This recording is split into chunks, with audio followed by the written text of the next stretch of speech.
A shaft of autumn sunlight cut across the school playground, illuminating the empty space on the bench where Emma Harper should have been.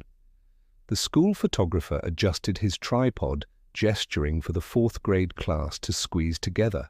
The children shuffled into position, their new outfits gleaming under the October sun, leaving a conspicuous gap in the front row. Sarah Harper watched from behind the chain-link fence, her knuckles white as she gripped the metal. She could see her daughter sitting alone on a bench 20 feet away from her classmates, small shoulders hunched forward, eyes fixed on her lap where her hands lay folded like wilted flowers. The pastel blue dress Sarah had so carefully ironed that morning now seemed to shrink around the 9-year-old, as if the fabric itself was trying to disappear. "I ironed it 3 times, Sarah thought. It was the best we had." Ms. Thompson, a woman whose pearl necklace cost more than Sarah's monthly rent, bent down to whisper something to another teacher. Even from a distance, Sarah could read the words. On her lips, "Not the right outfit for picture day." Such a shame. The words struck Sarah like a physical blow. A memory flashed through her mind. David, buttoning that same dress for Emma last spring, his hands, still strong then, before the cancer took him, before the medical bills devoured their savings, before she became the mother who sent her daughter to school in a dress that wasn't right. A girl with glossy brown hair and a brand new plaid jumper approached Emma, her voice carrying across the playground. Just loud enough for her comment to be deliberate.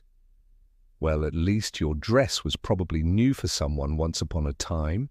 The other children laughed, the sound slicing through the autumn air. Emma didn't look up. She simply sat, perfectly still, as if by remaining motionless she might fade from view entirely. Sarah started forward, her maternal instinct screaming to protect her child, but she stopped herself. Emma had begged her not to make a scene, not to give the other kids more ammunition, not to be the mum who couldn't afford new clothes and also couldn't keep quiet about it.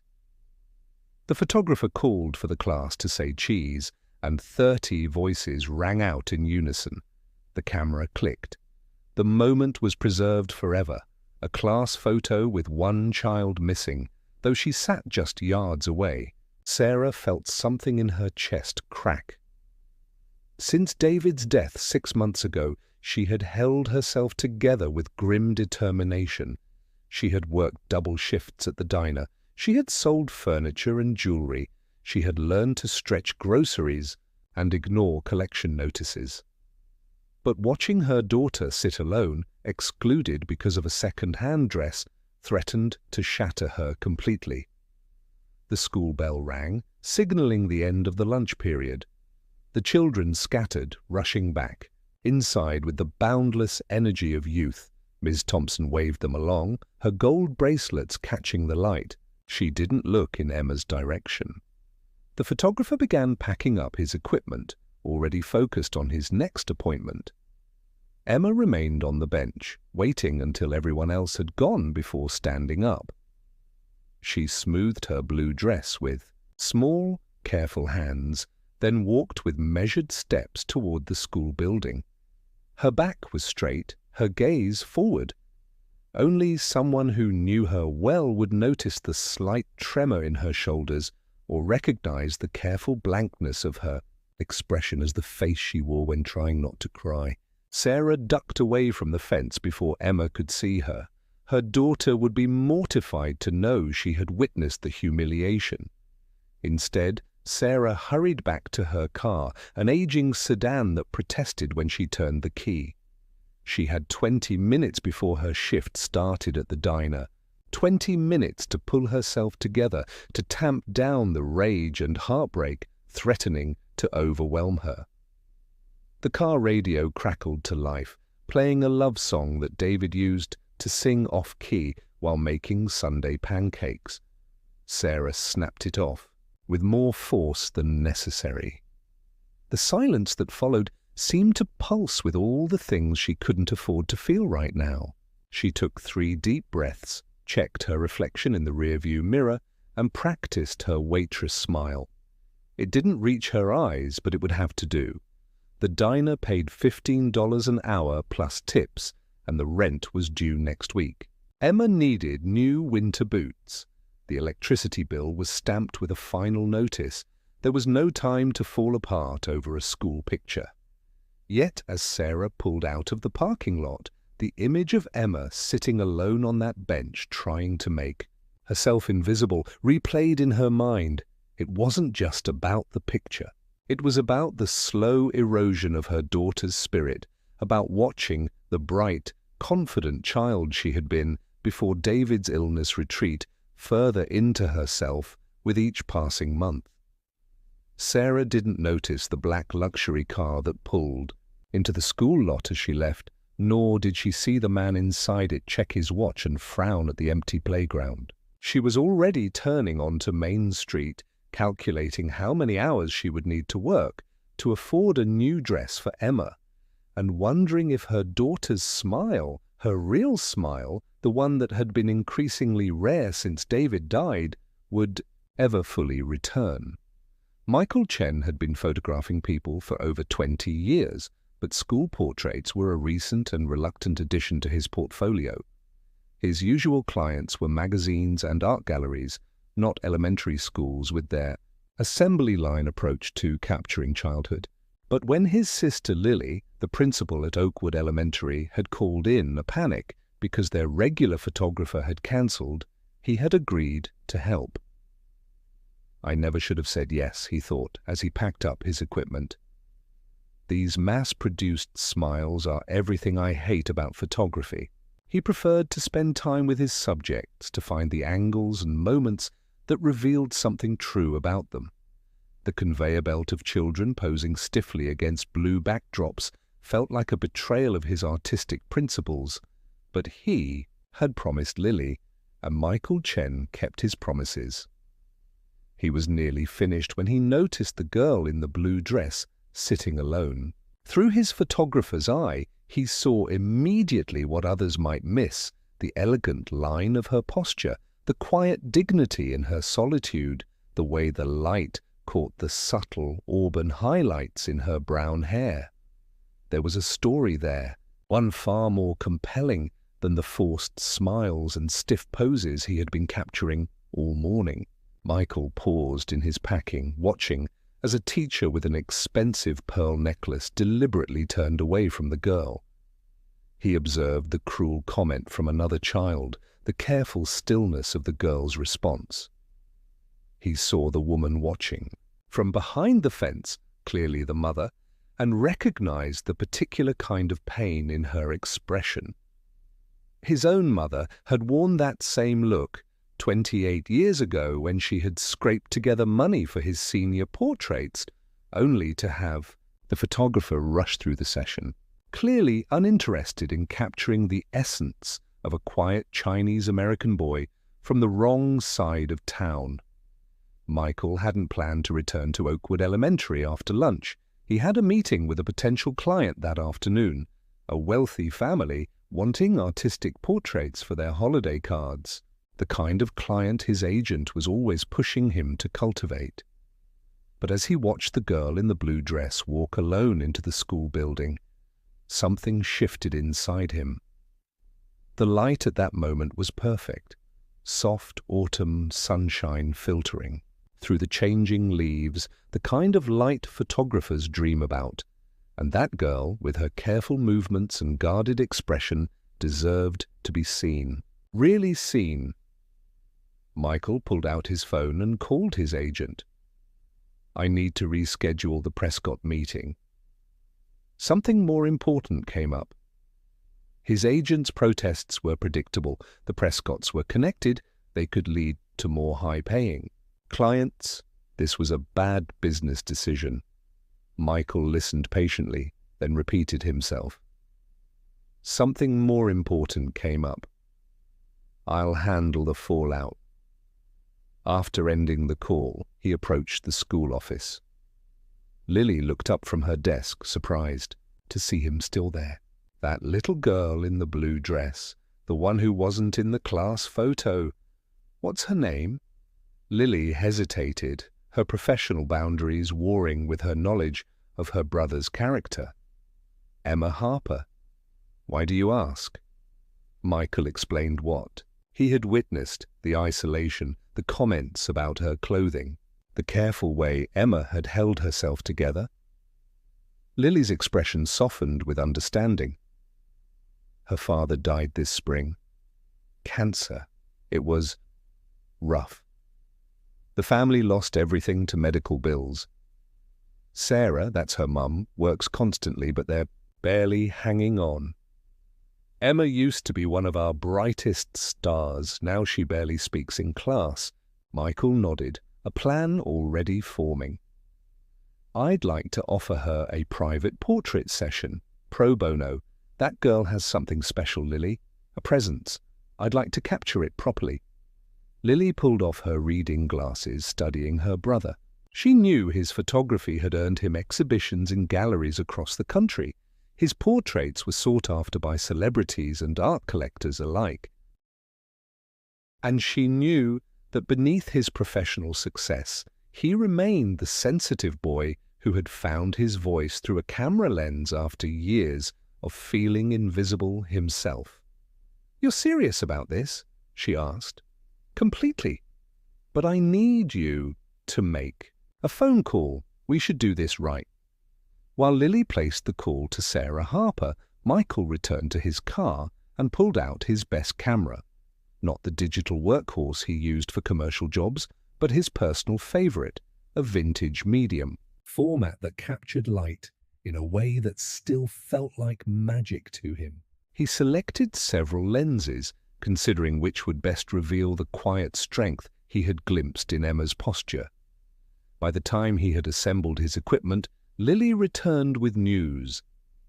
She was skeptical at first, thought it might be charity, but when I explained who you are and showed her your website on my phone, she seemed hopeful. She'll bring Emma back after school. They'll meet you at the Oak Grove behind the playground. If that works? Michael nodded. Perfect light there this time of day. As he waited for the afternoon to pass, Michael found himself thinking about the last truly meaningful portrait he had created.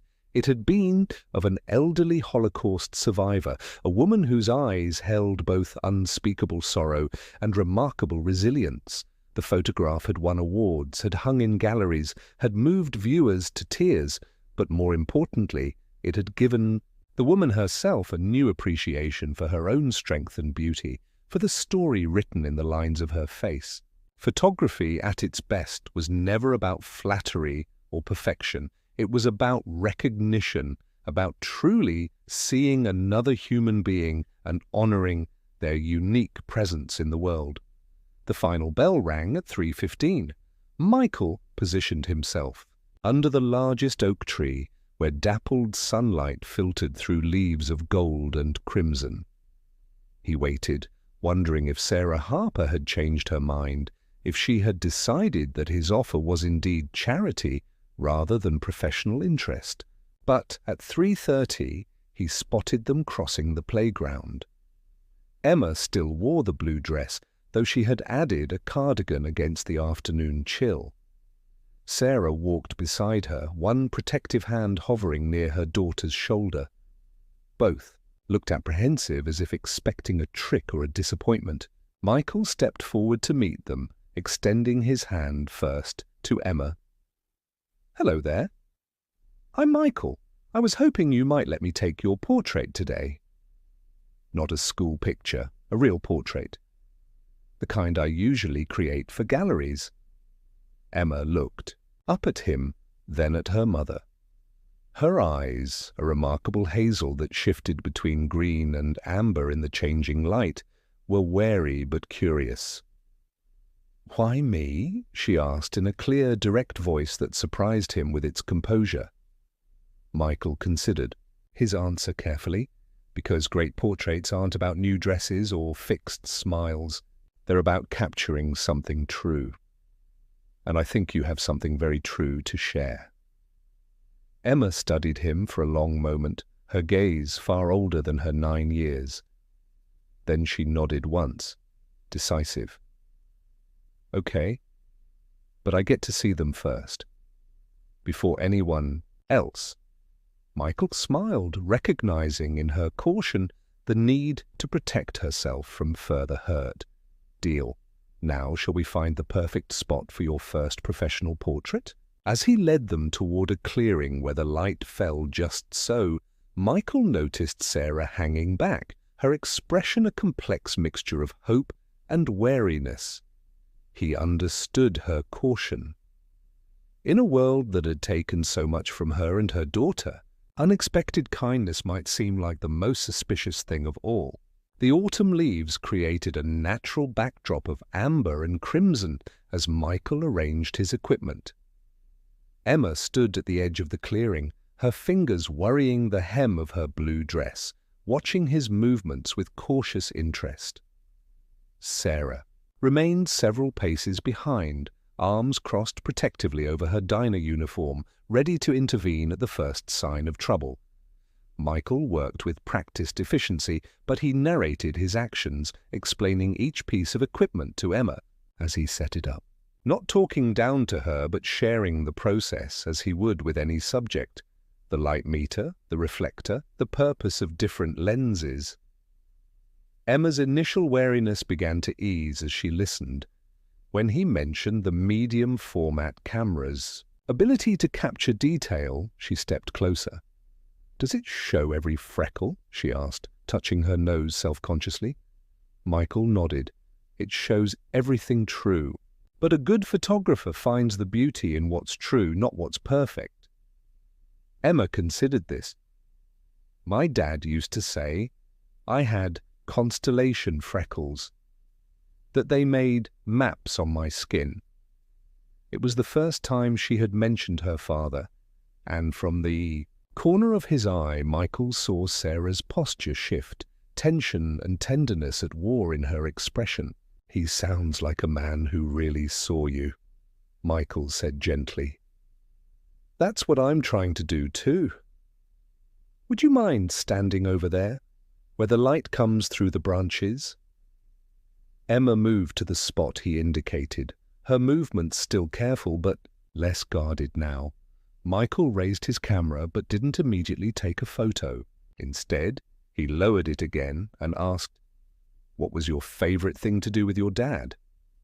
The question caught her off guard.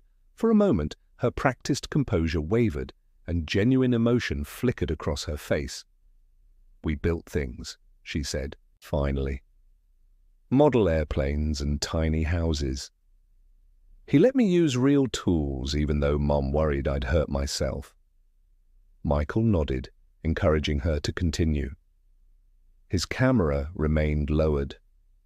He said I had surgeon hands. Steady and careful, we were building a whole city. It was going to have a train and lights and everything. "And do you still work on it?" Michael asked, knowing the answer but needing her to voice it. Emma's gaze dropped to the ground. "No, the models are in boxes now. Mum says we can set them up." "Again when?" She stopped herself, glancing at her mother, then back at Michael. "When things get better." Michael raised his camera then, capturing the complex emotions playing across her face, grief and hope, and a determination too mature for her years. The camera clicked, preserving the moment. For the next hour, Michael continued this approach. He asked Emma questions about her life, her interests, her dreams, often waiting for the moment after she answered to take the photograph. Not the posed smile, but the authentic expression that followed. He had her sit with her back against a tree, had her look up at the patterns of sunlight through leaves, had her pick up a particularly vibrant maple leaf and examine its veins. Throughout it all, he kept talking to her, treating her not as a child to be managed, but as a person with depth and complexity. He shared stories of his own childhood, how photography had saved him during difficult times, how his first camera had been purchased with money from a paper route, how he too had known what it was like to wear clothes that marked him as different. Gradually, Sarah moved closer, her defensive posture relaxing as she watched her daughter emerge from her protective shell. When Emma laughed at one of Michael's self-deprecating stories about his early photographic disasters, Sarah's hand flew to her mouth as if the sound of her daughter's genuine laughter had become foreign to her ears. The light was beginning to shift, taking on the golden quality of late afternoon, when Michael suggested one final pose. "Emma, would you mind if your mum joined you for a few shots?" Emma glanced at Sarah, who immediately shook her head. "Oh no, I'm in my work uniform. My hair's a mess. I'm not," Michael interrupted gently. "You're exactly right for this portrait. Please, just a few." Sarah hesitated, but Emma walked over and took her hand. "Come on, Mum. Michael says it's about what's true, not what's perfect." Something in Sarah's expression cracked at her daughter's words. She allowed herself to be led to the spot Michael indicated, a fallen log where the setting sun bathed everything in warm golden light. She sat down stiffly, clearly uncomfortable being in front of the camera. Michael didn't immediately start shooting. Instead, he asked, "What's your favorite memory of Emma when she was little?" The question bypassed Sarah's self-consciousness, bringing a genuine smile to her face. She was 3, and we were at the beach. David, her father, had dozed off on the blanket, and Emma decided he needed to be buried in sand, but she was so careful about it. One handful at a time, whispering to herself, "Don't wake Daddy." It took her almost an hour to cover just his legs, and he pretended to sleep through the whole thing because it made her so happy to think she was being sneaky. As she spoke, Sarah unconsciously pulled Emma closer, and Emma leaned into her mother's side, their shared memory creating a moment of connection that had nothing to do with posed smiles or perfect clothing. Michael captured it silently, the camera preserving what words could not adequately describe, the bond between them bruised but unbroken by grief and hardship. When the session finally ended, the sun low on the horizon, Emma helped Michael pack up his equipment, asking questions about each piece as it was carefully stored away. Her earlier reticence had vanished, replaced by a curiosity that seemed to have been dormant for too long. "When will we see the pictures?" she asked as he closed the last case. Michael considered. "Usually I need a few days to process and select the best images, but in this case I think I could have some preliminary ones ready by tomorrow evening. Would that work?" Before Sarah could respond, Emma spoke up. "Could we come to your studio? I want to see where real pictures get made." Sarah began to object. They had imposed enough, it was too much trouble, but Michael cut her off gently. "I'd be honored to have you visit my studio. It's above the old bookstore on Maple Street. Say 6 o'clock tomorrow. I'll order pizza."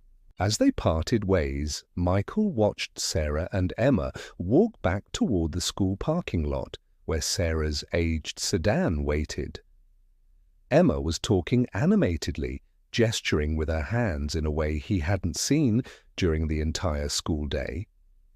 Sarah listened, one arm around her daughter's shoulders, her expression a mixture of gratitude and lingering caution. Michael turned toward his own car, feeling a familiar satisfaction that had nothing to do with professional acclaim or financial reward. The best photographs, he had always believed, were not just images but exchanges, moments where photographer and subject recognized something in each other, where the act of being truly seen became a gift flowing in both directions. He had originally agreed to help with school pictures as a favor to his sister. But as he drove away from Oakwood Elementary, he suspected that the true favor had been granted to him.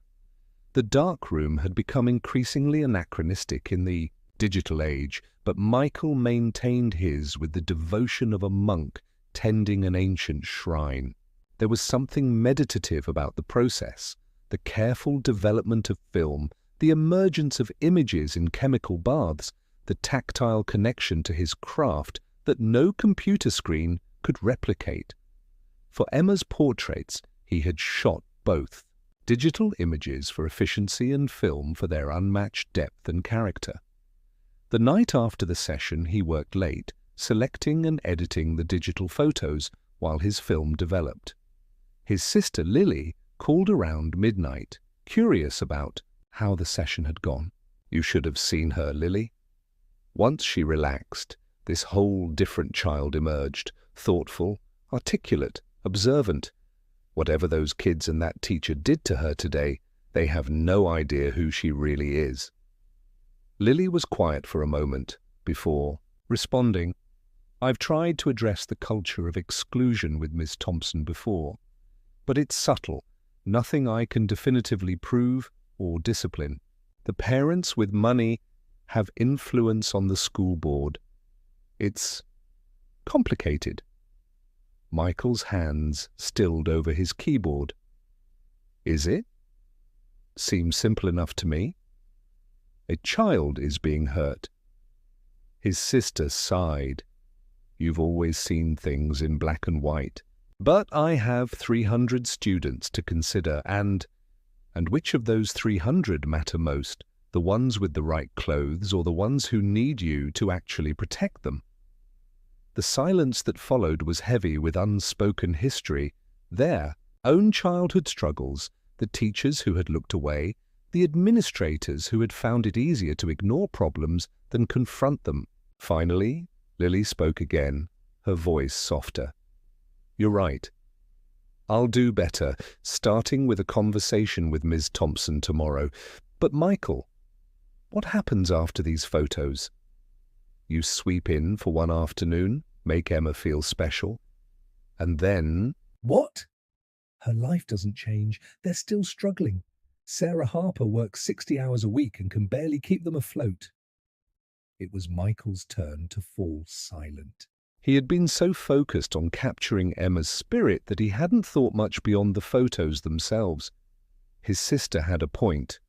What lasting difference would this make? I don't know yet, he admitted, but I'll figure something out. These aren't just photos, Lily. They matter. After ending the call, Michael returned to his work with renewed purpose. As the night deepened, he selected the 12 strongest images, 4 from the film development and 8 from the digital shots. Each captured something essential about Emma, her thoughtfulness, her resilience, the flashes of joy that emerged when she forgot to guard herself.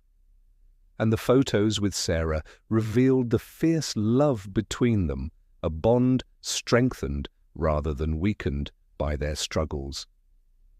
Around 2 in the morning, as Michael was making final adjustments to the last image, a new idea began to take shape. He had an exhibition scheduled at the Westfield Gallery in 3 weeks, a prestigious showcase that his agent had worked hard to secure. The planned theme was urban isolation, featuring his street photography from major cities across the country. But what if... Michael pulled out his phone and began composing an email to Diane Westfield, the gallery owner. It was a risk, changing direction, so close to an exhibition date. Diane might refuse. His agent would certainly be furious. But as Michael looked at the portrait of Emma examining a maple leaf, her expression a perfect blend of childlike wonder and old soul wisdom, he knew this was the right path. The next evening, Michael's studio was ready well before 6 o'clock. He had printed and mounted the selected images, arranging them around the main space in the order he felt best told Emma's story.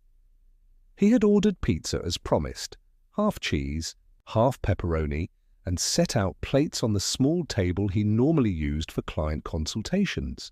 At precisely 6, there was a tentative knock on the studio door.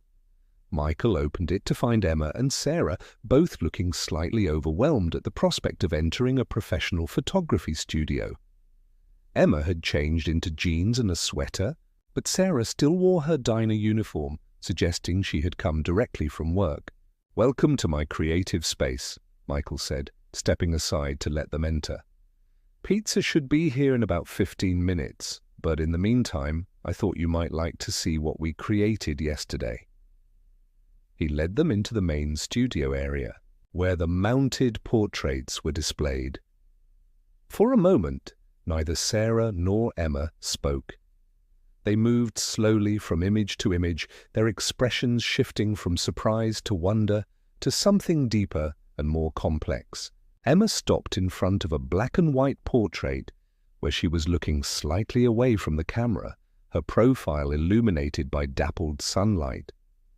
The image captured both her vulnerability and her dignity, the careful way she held herself, the thoughtfulness in her expression. "Is that really how I look?" she asked quietly. Michael knelt beside her, bringing himself to her eye level. "That's how you look to someone who's really seeing you, yes." Emma continued to stare at the image, as if reconciling it with her internal self-perception. Then she moved to the next photograph, and the next, studying each one with intense concentration. Sarah lingered in front of the mother-daughter portraits, one hand pressed to her mouth. In one image, she was looking at Emma with such naked love that it almost felt too intimate to display. In another, they were both laughing at something. Just outside the frame, their faces transformed by genuine joy. "I didn't know we still looked like that," Sarah whispered, more to herself than to Michael. "I thought we'd forgotten how." Michael gave them space to absorb the images, moving away to accept the pizza delivery when it arrived. By the time he returned, With the open box, Emma was standing in front of the final portrait, a close-up that highlighted her eyes and the constellation of freckles across her nose and cheeks. "My dad was right," she said, as Michael approached. "They really do look like stars." The simple statement, delivered with a child's directness but an old soul's understanding, confirmed for Michael that he had made the right decision. As they ate pizza around the small table, Michael explained his new idea. "I have an exhibition opening at the Westfield Gallery in 3 weeks. It's a pretty big deal in the local art world. Last night, I emailed the gallery owner and proposed a complete change of direction. Instead of the urban landscapes I was planning to show, I want to feature these portraits, if you're comfortable with that." Sarah nearly choked on her pizza. "You want to put Emma's pictures in an art gallery?" "But why would anyone?" Michael interrupted gently. "Because they're extraordinary, not just technically but emotionally. They tell a story about resilience and dignity that I think people need." "To see." He turned to Emma, who was listening intently, a piece of pepperoni pizza halfway to her mouth. "But it's your decision, Emma. These are your images, your story. I won't exhibit them without your permission." Emma set down her pizza slice and wiped her hands carefully on a napkin. With the gravity of a much older person considering a serious proposal, she asked, "Would people know it's me? My real name and everything?" Michael considered. "We could use just your first name, or a pseudonym if you prefer. But honestly, I think there's power in owning your story completely." Emma nodded slowly, processing this. "If people saw them, would it help other kids like me? Kids whose dads died or who don't have the right clothes?" The question pierced Michael's heart with its simple compassion, that this child who had endured exclusion and loss would first think of how her vulnerability might help others. "I believe it would," he answered honestly. "Art at its best helps people feel less alone in their experiences." Emma was quiet for a long moment, her expression thoughtful. Then she looked up, meeting Michael's gaze directly. "Then yes, you can show." "Them, but—" She paused, glancing at her mother before continuing. "Mom has to be in the show too, not just me. It's our story together." Sarah began to protest. She wasn't photogenic, she didn't want attention, This should be about Emma, but Michael raised a hand to gently interrupt. Emma's right. The full story includes both of you. The connection between you is what makes these images so powerful. He turned to Sarah, his expression serious. I know this feels exposing, but sometimes allowing yourself to be seen, really seen without filters or pretense, is an act of courage that helps others find their own bravery. Sarah looked from Michael to her daughter and back again. The wariness that had been her constant companion since David's diagnosis had not disappeared, but something else now tempered it. A cautious hope, perhaps, or the first fragile tendrils of renewed confidence. All right, she said finally. If Emma wants this, then I'm in too.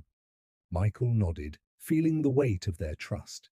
He had photographed celebrities and politicians, artists and entrepreneurs, but never had he felt so responsible for handling a subject story with care. There's one more thing, he said, pulling an envelope from his desk drawer. The gallery takes a commission on sales, but the rest would go to you. Art photography at this level. Well, the prices might surprise you. And every image in the exhibition would be for sale except one print of each, which would belong to you permanently. Sarah started shaking her head before he even finished speaking. We can't accept that. The photographs are payment enough, more than enough. Michael had anticipated this reaction. It's not charity, Sarah. It's business. These are marketable works of art that happen to feature you and Emma. The gallery wouldn't have agreed if they didn't think they would sell. This wasn't entirely true. Diane Westfield had agreed partly as a favor to Michael, whose previous exhibitions had been profitable, for her gallery. But the photographs were genuinely powerful, and Michael was confident they would find buyers. Before Sarah could object further, Emma spoke up, her voice small but determined. Mum, we need the money. For the electricity and my winter boots and the rent. It's not charity if Michael needs us for his art thing. The directness of her daughter's words seemed to shock Sarah into silence. Michael realized that Emma was more aware of their financial struggles than her mother had perhaps recognized. The careful watchfulness that had initially struck him as unusual in a 9-year-old suddenly made more sense. Emma had been shouldering adult worries far too young. Let's not decide anything tonight, Michael suggested, sensing Sarah's discomfort. The exhibition is still 3 weeks away. We can figure out the details as we go. The conversation shifted to lighter topics as they finished the pizza. Emma asked questions about the photography equipment, about how the darkroom worked, about the different exhibitions Michael had done in the past. Her curiosity seemed boundless, and Michael found himself explaining concepts he normally reserved for adult students or fellow professionals. As the evening wound down, he showed them the draft design for the exhibition catalogue, a simple cover featuring the black and white portrait of Emma in profile with the proposed title, Unseen, Portraits of Resilience. It was nearly 9 o'clock when Sarah finally said they needed to head home. Emma had school the next day, and Sarah was opening the diner at 6 in the morning. As they gathered their things, Michael handed them each a small portfolio containing 5x7 prints of all 12 selected images. Regardless of what happens with the exhibition, these are yours to keep, he said, a record of who you both are in this moment, stronger than you know and facing forward together. Emma clutched her portfolio to her chest like a precious object. Sarah held hers more tentatively, as if still not entirely convinced she deserved to be immortalized in art. At the door, Emma surprised Michael by giving him a quick, fierce hug. "Thank you for seeing my constellation freckles," she said, then darted down the stairs toward the street where their car was parked. Sarah lingered for a moment longer, her expression a complex mixture of gratitude and something less definable. "This doesn't fix everything," she said quietly. You know that, right? Michael nodded. I know, but sometimes seeing ourselves differently is where fixing things begins. Sarah held his gaze for a moment longer, then turned to follow her daughter. Michael watched from the window as they drove away, the taillights of their sedan disappearing around a corner. He returned to his desk and opened his laptop, where a reply from Diane Westfield awaited his attention. The gallery owner had agreed to the exhibition change, though with reservations about the commercial viability of portraits featuring unknown subjects. His agent had sent 3 increasingly agitated emails about throwing away a sure thing for a sentimental project. Michael closed the laptop without responding to either of them. The business considerations could wait until morning. For now, he wanted to sit with the feeling that he had done exactly what he was meant to do with his talent, not just create beautiful images, but use them to reflect back to others the strength and dignity they could not always see in themselves. 3 weeks passed in a blur of preparation. Michael immersed himself in finalizing the exhibition, expanding the collection to 20 portraits, the original 12 of Emma and Sarah, plus 8 others that shared thematic connections. He selected photographs from his archives featuring subjects who had also demonstrated remarkable resilience: an elderly man who had rebuilt his home after a fire, a ballet dancer who had continued performing after losing a leg to cancer, a refugee, family celebrating their first anniversary of arrival in America. Together, the images told a story not of victimhood but of quiet, persistent dignity in the face of hardship. He titled the exhibition Scene, a simple declaration that functioned both as artistic statement and gentle command to the viewer. The Westfield Gallery was known for its celebrity-studded openings, where the city's elite gathered as much to see and be seen as to appreciate art. Diane had expressed concern that this exhibition might not draw the usual crowd, lacking as it did the glossy appeal of Michael's urban landscapes or his portraits of famous musicians and actors. "I know it's important to you," she had said during their final planning meeting, "but you do understand this could impact sales?" "I do," Michael had replied, "but I think you might be surprised." The night of the opening arrived with the crisp clarity of late autumn. Michael had arranged for a car service to bring Sarah and Emma to the gallery, overriding Sarah's protests that they could drive themselves or take the bus. This night, he insisted, they would arrive as honored guests, not as supplicants to the art world's gatekeepers. He arrived early to check the final arrangements. Each photograph was perfectly lit, the sequence carefully designed to lead viewers through a narrative journey. Emma's portraits formed the heart of the exhibition, positioned in the central space, where they couldn't be missed. His sister Lily was already there, helping the catering staff arrange hors d'oeuvres and champagne flutes. "You clean up nice," she commented as Michael straightened his tie. "And these photos? There's something special, Michael, different from your usual work, more immediate somehow." Michael nodded, both accepting the compliment and acknowledging the shift in his artistic approach. Working with Emma and Sarah had changed something fundamental in how he viewed his own craft. The first guests began to arrive at 7, a mixture of regular gallery patrons, local art critics, and friends of the Westfield family. Michael moved among them with practiced ease, discussing his creative process, the technical challenges of capturing authentic moments, the thematic connections between the diverse subjects.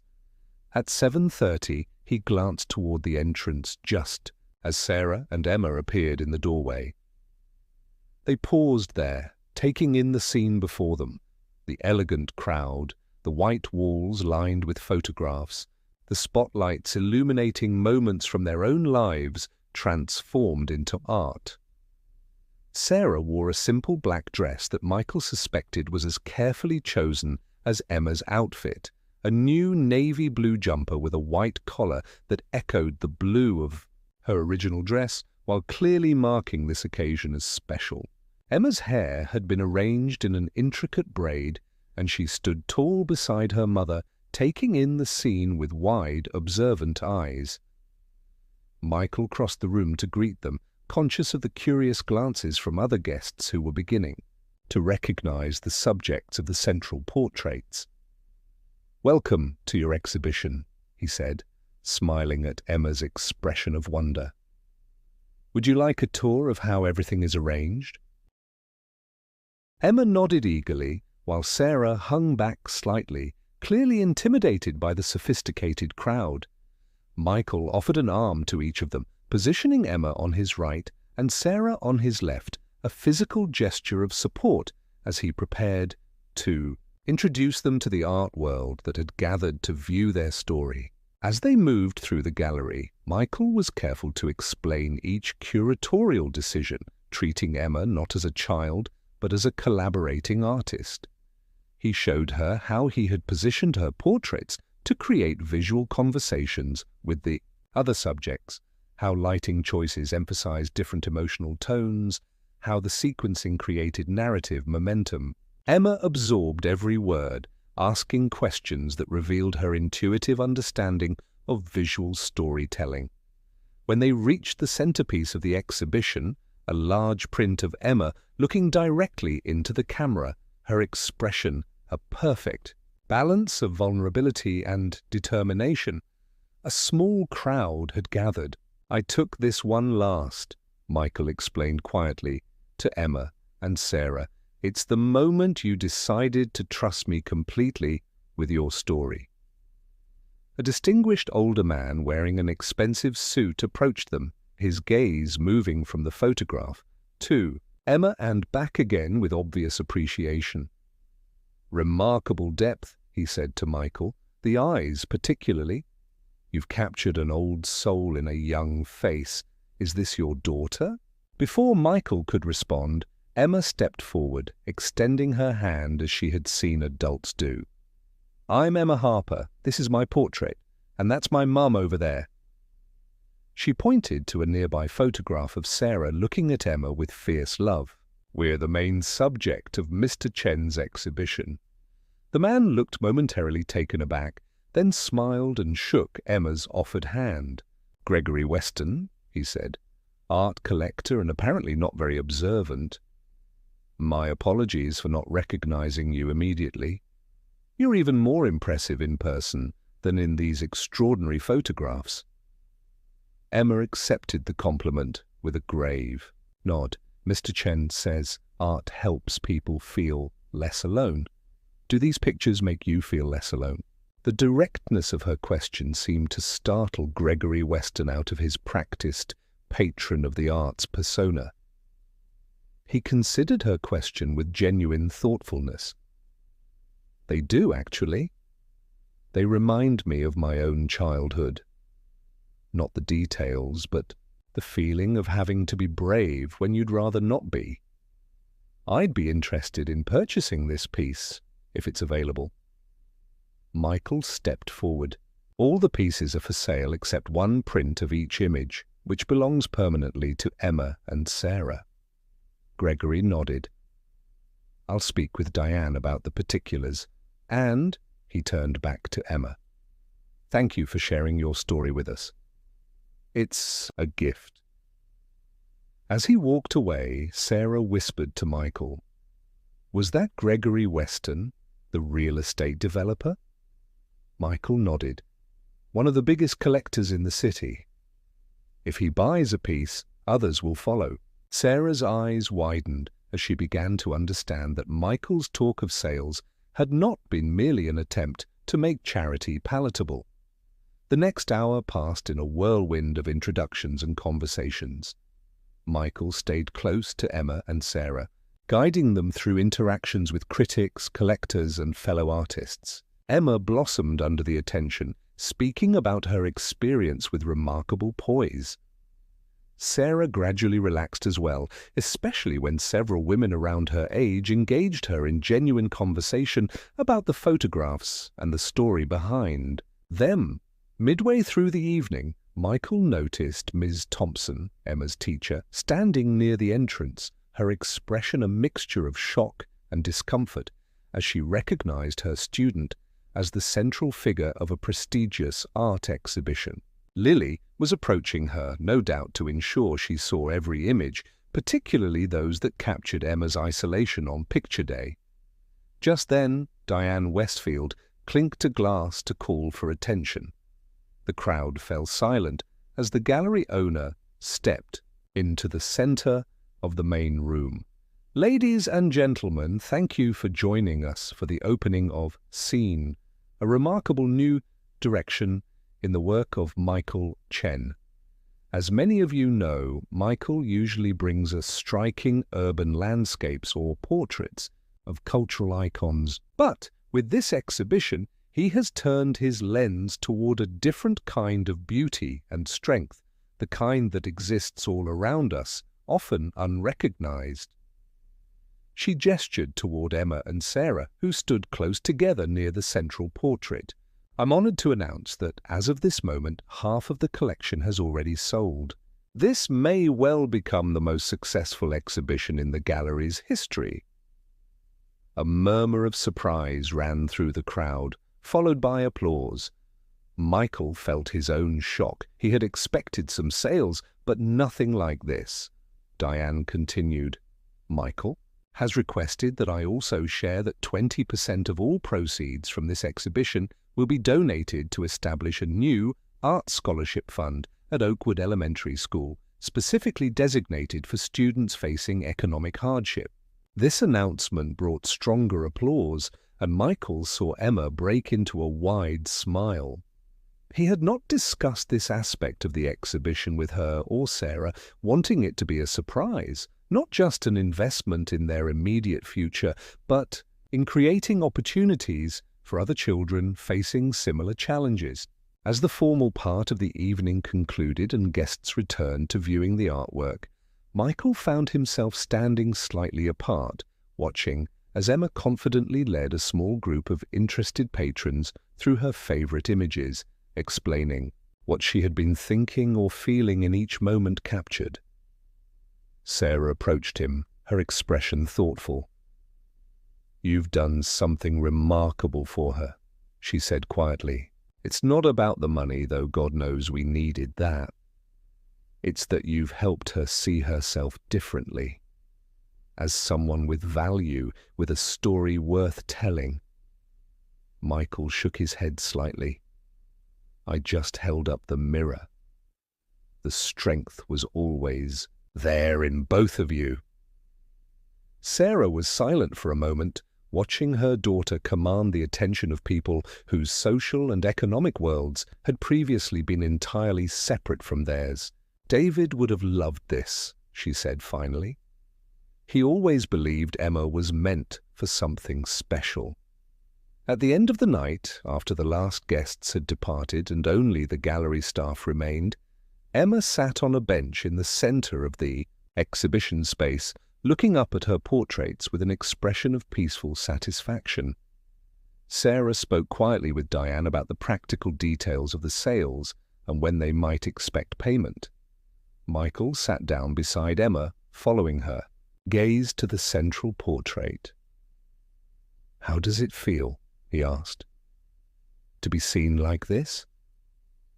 Emma considered the question with her characteristic thoughtfulness.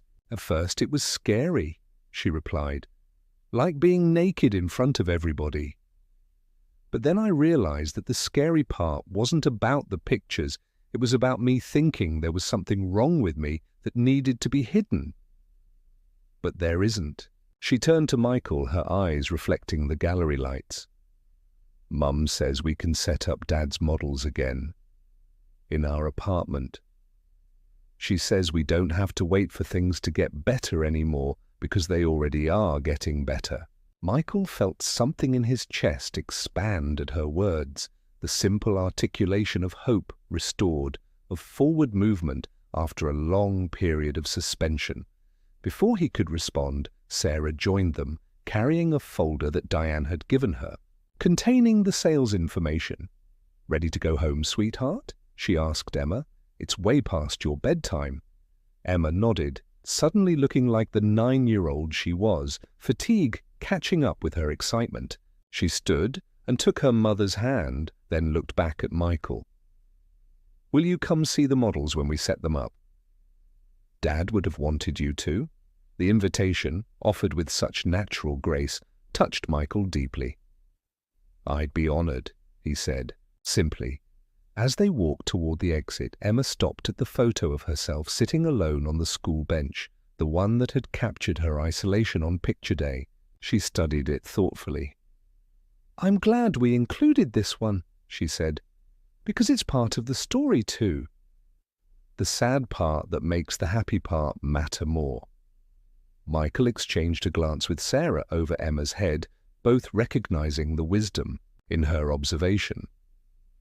Then Sarah opened the gallery door, and they stepped out into the autumn night, leaving Michael standing amid the photographs that had somehow transformed his own artistic vision as much as they had changed Emma's self-perception. 6 months after the exhibition opening, Michael parked his car outside the Harper apartment building. The neighborhood was modest but well-maintained, with window boxes showing the first blooms of spring and children playing on the sidewalks in the mild afternoon sunlight. He checked the address Sarah had texted him that morning, confirming he was in the right place, then retrieved a carefully wrapped package from his passenger seat. The success of the Scene exhibition had exceeded everyone's expectations. All 20 photographs had sold within 2 weeks, many to prominent collectors who had never previously shown interest in Michael's work. Art critics had praised the emotional authenticity of the portraits, particularly those of Emma, noting the rare ability to capture childhood without sentimentality or condescension. One review in a national art magazine had specifically mentioned the Constellation Freckles portrait as a landmark image in contemporary portraiture, remarkable for its technical mastery and emotional resonance.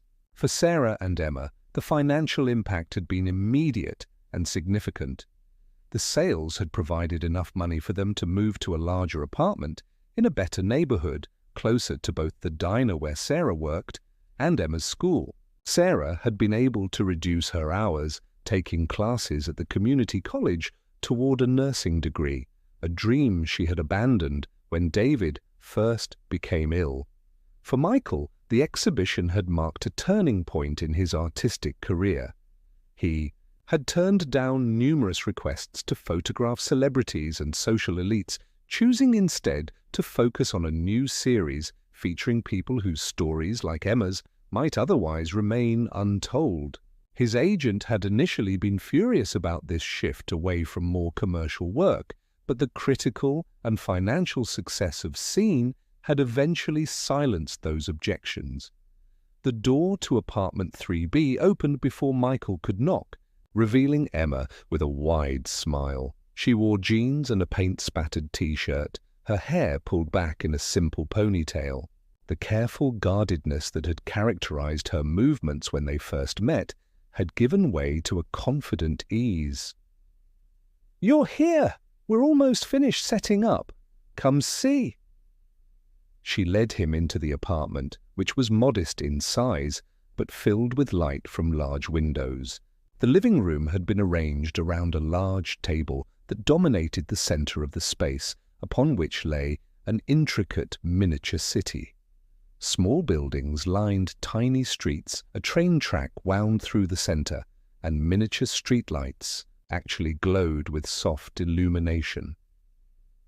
Michael recognized it immediately as the project Emma had mentioned during their first photography session, the model city she and her father had been building before his illness. Now restored and expanded, it stood as both memorial and living creation. Sarah emerged from the kitchen, wiping her hands on a dish towel. Her hair was shorter now, styled in a way that framed her face flatteringly, and she wore a simple blouse and slacks rather than her diner uniform. The haunted, exhausted look that had shadowed her features during their first meeting had eased, though a certain watchfulness remained, the permanent mark of someone who had learned the hard way how quickly life could change. "Thanks for coming," she said, smiling warmly. "Emma's been talking about showing you this all week." Emma tugged Michael's hand, leading him on a tour of the miniature metropolis. "This was the last building Dad and I finished," she explained, pointing to a tiny library with remarkable architectural detail. "And these are the ones I've added since we set it up again." She showed him a school, a hospital, a park with miniature swings, each constructed with extraordinary care and precision. Michael knelt to examine them more closely, genuinely impressed by the craftsmanship. "You really do have surgeon hands," he said, echoing her father's words from months before. "These are museum quality, Emma." She beamed at the compliment, then pointed to an empty space at the edge of the city. "That's where the art gallery is going to go. I'm still designing it." Michael nodded appreciatively, understanding the significance of this addition to the cityscape her father had helped her begin. He straightened up and handed her the package he had brought. "This seems like the perfect time for this, then." Emma unwrapped the package carefully, revealing a custom-made shadow box frame. Inside was mounted a medium-format negative of the constellation Freckles' portrait alongside a small print of the image and a copy of the art magazine that had featured it. "I thought you might want the actual negative," he explained. "It's the original from which all the prints were made. Normally photographers keep these, but in this case it seemed right that you should have it." Emma ran her fingers over the frame, her expression solemn. "So this is where it all started?" the actual thing that was in your camera?" Michael nodded. "That's it. The physical object that captured the light reflecting off your face at that exact moment." Emma carried the frame to an empty spot on the living room wall, holding it up questioningly. Sarah nodded approval, and Emma carefully hung it, stepping back to observe the effect. The three of them stood together, looking at the framed negative and print, a tangible record of the afternoon that had changed all their lives in ways none of them could have anticipated. Over dinner, they caught Michael up on the developments of the past few months. Emma's grades had improved dramatically. She had joined the school photography club and was already showing remarkable talent behind the camera. The incident on picture day seemed a distant memory, though Emma mentioned that Ms. Thompson had been noticeably more attentive and respectful since the exhibition. "And what about you?" Sarah asked Michael as they cleared the dinner dishes. "I saw the announcement about your new project. Portraits of Essential Workers, is it?" Michael nodded, helping to load the dishwasher. "Starting with hospital housekeeping staff. The people who kept everything running during the pandemic, but were rarely acknowledged. It's part of a larger series I'm calling Invisible Work." Emma, who was wiping down the table, looked up with interest. "Can I come watch a session sometime? I want to learn how you talk to people to make them comfortable." The question caught Michael by surprise, not the interest in photography, which Emma had been developing for months, but the specific insight into his process. Most people assumed the technical aspects were the most important elements of portraiture. Emma had intuitively understood that the human connection was where the real art happened. "I'd be honored to have you observe," he said. "Assuming your mom approves." Sarah considered for a moment, then nodded. "As long as it doesn't interfere with school." But Michael, she hesitated, choosing her words carefully. "I want to make sure you know that we're okay now. You don't need to keep checking on us or feeling responsible for us. The exhibition changed things for us and we're grateful, but we're not a charity case." Michael heard the pride in her voice, not defensive or brittle, but the healthy self-respect of someone who had weathered a terrible storm and emerged stronger. He recognized in her words the need to establish that whatever relationship continued, Between them would be one of equals, not benefactor and recipient. "I come here as a friend," he said simply, "and in Emma's case maybe as a mentor if she's interested in photography, but mostly I come because I enjoy your company, both of you." The straightforward answer seemed to satisfy Sarah. She relaxed slightly, the concern in her expression giving way to something warmer. "In that case, you're welcome any time.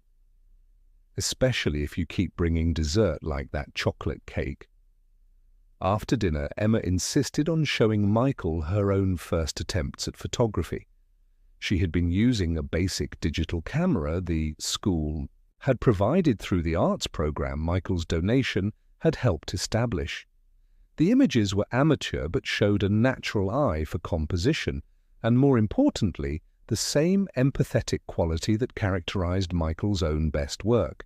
As the evening wound down, Sarah excused herself to finish some studying for her nursing classes, leaving Michael and Emma sitting together on the living room floor, looking at the model city in the gentle glow of its miniature streetlights.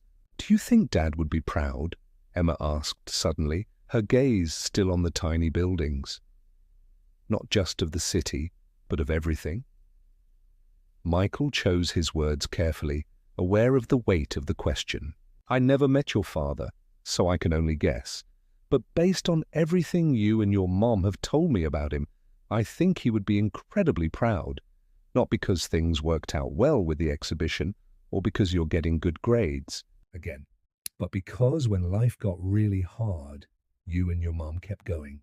"You bent, but you didn't break. That's what really matters." Emma nodded, accepting his answer. After a moment, she reached into her pocket and pulled out a small object, a miniature camera perfectly to scale with the model city. She placed it carefully in the empty spot reserved for the art gallery. "It's just a placeholder until I finish the actual gallery," she explained, "but I wanted something there now. To remember." Michael understood that she meant not just to remember the exhibition, but to commemorate the moment when she had begun to see herself differently, not as the girl sitting alone on a bench, but as someone whose story had value, whose presence in the world mattered.